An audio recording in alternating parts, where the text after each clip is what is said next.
Olá, seja muito bem-vindo à Escola de Licitante. Hoje nós vamos falar sobre a qualificação técnica, a capacidade técnica do licitante que deve ser comprovada na licitação. O artigo 30 da Lei 8.666 de 93 estabelece um rol taxativo do que eu posso exigir como qualificação técnica do licitante. A documentação, portanto, relativa à qualificação técnica limita-se a registro ou inscrição na entidade profissional competente, comprovação de aptidão para desempenho de atividade pertinente e compatível para o objeto da licitação, em características, prazos, quantidades, indicação das instalações e do aparelhamento e do pessoal técnico, bem como da qualificação de cada um dos membros da equipe técnica que vai se responsabilizar pelos trabalhos.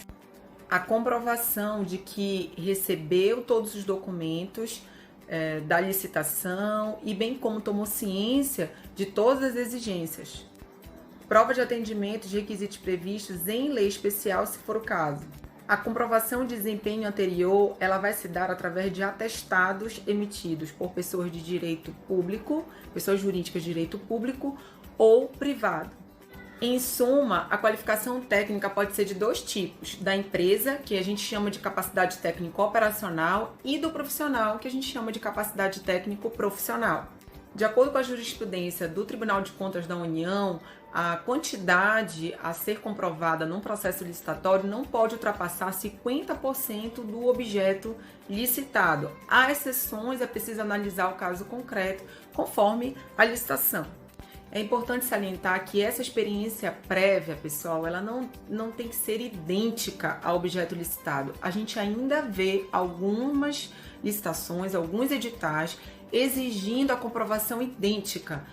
Quando a gente fala de compatibilidade, de semelhança, nós não estamos falando de objetos idênticos, né? Então, o licitante pode sim comprovar a sua capacidade técnica, sua qualificação técnica através de serviços ou fornecimento de bens semelhantes, números aproximados. Para isso, o edital precisa sim prever, em termos quantitativos, o que ele quer daquele licitante. A gente vê também muitos editais não prevendo o quantitativo, apenas falando que deve ser semelhante, e na hora do julgamento acontece um julgamento às surpresas, e o licitante fica sem saber como agir, porque fica a cargo do pregoeiro, do presidente de comissão de licitação, em caráter subjetivo, aquela análise daquele atestado.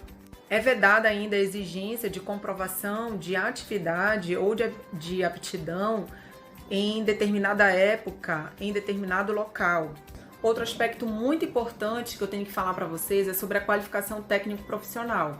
Há uma vedação de estabelecimento aí de quantidades mínimas ou máximas para a comprovação de desempenho anterior.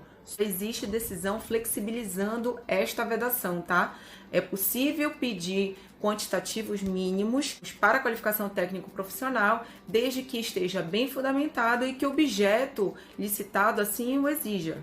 Quanto ao profissional fazer parte do quadro permanente, a gente precisa entender que esse quadro permanente já foi bem mitigado e pode ser comprovado através da carteira profissional, seletista, se ele for seletista. Se for serviço prestado, pode ser comprovado através de um contrato que foi estabelecido entre a empresa e o profissional, e ainda de uma declaração de contratação futura.